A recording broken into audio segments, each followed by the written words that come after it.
What's up, YouTube? Welcome back for more Common Sense, Logic, and Reason. And as always, thank y'all for joining me today. Now, as y'all know, if you've been watching my videos in the little bit over a year that I've been making videos on this channel, you know that I've often talked about how that I've had the run-ins, these confrontations with these race hustlers and these brainwashed blacks on social media about racism and as I've always said, the first response the first thing I do is respond to them by asking them, well, racism stopping you from what? And as I've said, I've been doing this for like 15 plus years and still have not received one single answer yet. Now, the number one response that I get is that they just simply don't respond because they can't, And that's like 80% of the time I ask anyone, explain to me and break it down for us exactly how systematic white supremacy is stopping you from achieving your goals in life. They don't respond. Now, every now and then, though, a situation to come up with when someone will try to prove or show evidence of systematic white supremacy. Well, this happened to me not too long ago. I'll have to say a couple of weeks back, something like that. And this is an example of me confronting one of these race hustlers on the issue of race in America. Now, this was on a YouTube video that I commented on this video maybe about a year and a half, 2 years ago. And this was a video with Larry Elder versus Mark Lamont Hill. And the title of the video was, racism is not a major issue in America today, in this country.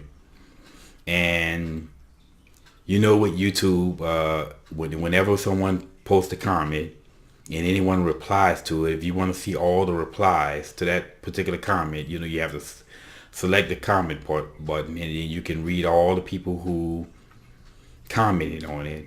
And there was one particular person who commented on that video, and his name was Jason Young. And I saw his post, and it was him commenting on how his parents came here from Jamaica, and they didn't come here to be perpetual victims. They came here to work, and they've been successful in their life from putting in the work.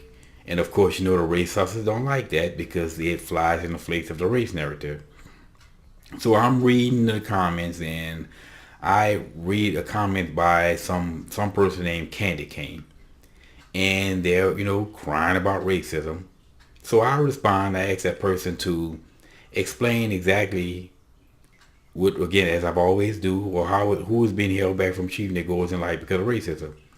So this person, give one of those sad sob stories of systematic white supremacy, and it's always of somebody else. It's never them.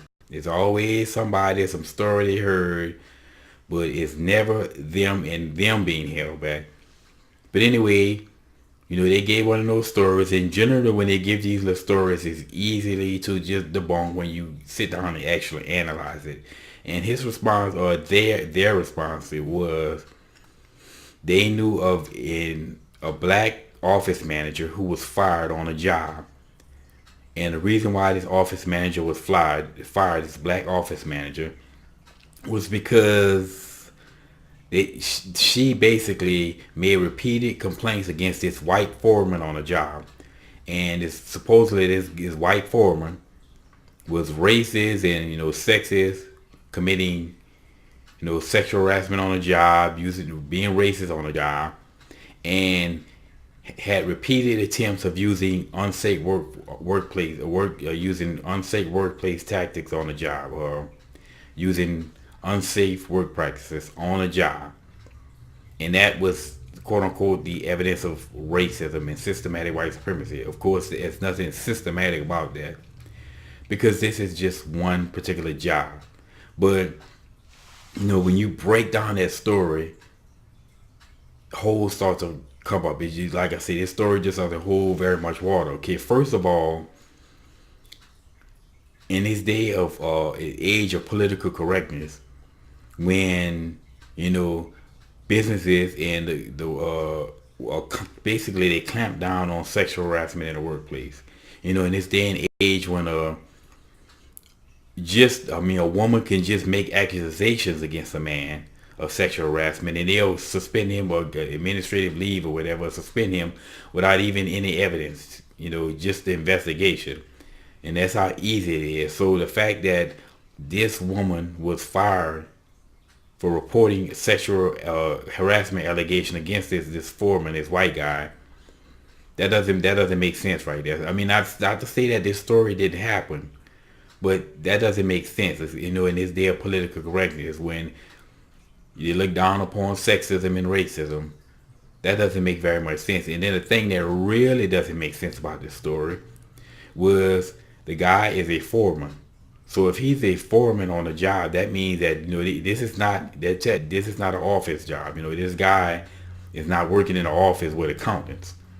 You don't see foremen working, in doctor's offices.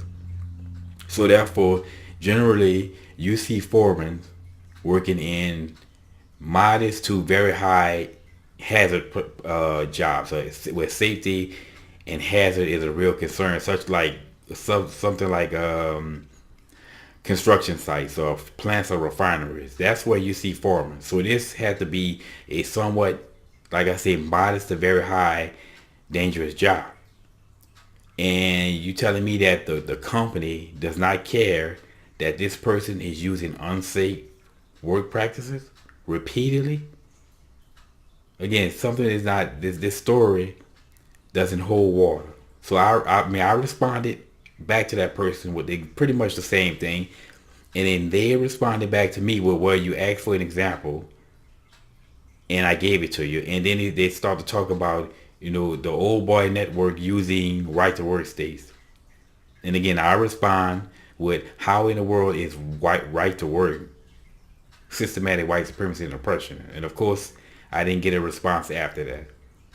So this is an example of the nonsense that you're running to with these race hustlers, these brainwashed blacks trying to prove systematic white supremacy in America. And again, I'll leave a description in a link in the description of the video. And if I really can't direct you right to the response, because I don't know how to do that, and most of my videos are done from my phone, so it's not really done on computer. But I'll leave a link in the description, and the response was under the original response was under someone named Jason Young, talking about how his parents came here from Jamaica and they made a decent life for themselves because they rolled up the sleeves and got to work. They weren't crying. But like I say, I'll leave a link in the description so y'all can see for yourself how an example, a perfect example of dealing with these race hustlers, these brainwashed blacks, always crying about systematic white supremacy, but never having a real example of it. But anyway, y'all, and as always, until next time.